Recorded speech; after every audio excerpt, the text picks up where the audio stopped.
ஸ்ரீ மாத்ரே நமக. ஸ்ரீ தென்முக வாராகி அம்பாளுடைய பரிபூர்ண அனுக்கிரகம் உங்கள் எல்லோருக்கும் கிடைக்கணும். அம்பாளுடைய அனுக்கிரகத்தை நீங்கள் எல்லோரும் பெறணும் அப்படின்னு நான் மனதார பிரார்த்திக்கிறேன்.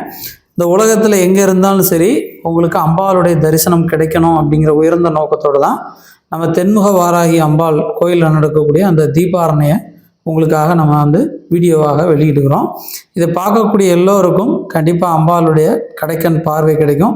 ஏன்னா வாராகி அம்மனை பொறுத்த மட்டும் தர்ம தேவதைன்னு பேர். அம்பாள் உங்களுக்கு ஏதாவது ஒரு ரூபத்தில் அனுக்கிரகம் பண்ணணும், ஏதாவது ஒரு ரூபத்தில் காட்சி தரணும் அப்படின்னா தான் அவங்க முன்னாடி தோன்றுவாங்க. இந்த வீடியோ பார்த்துட்டு இருக்க எல்லோருக்கும் மனதில் இருக்கக்கூடிய அந்த குழப்பங்கள் நீங்கணும். உங்களுக்கு என்னென்ன பிரார்த்தனைகள் நீங்கள் இந்த நேரத்தில் செய்கிறீங்களோ அந்த பிரார்த்தனையெல்லாம் அம்பாளுடைய கடைக்கண் பார்வையால் அந்த பிரார்த்தனைகள் எல்லாமே நல்லபடியாக நடக்கணும். உங்களுக்கு வரக்கூடிய தடைகள் எல்லாம் விலகணும் என்று நான் பிரார்த்திக்கிறேன். ஸ்ரீ மாத்ரே நமக. நன்றி.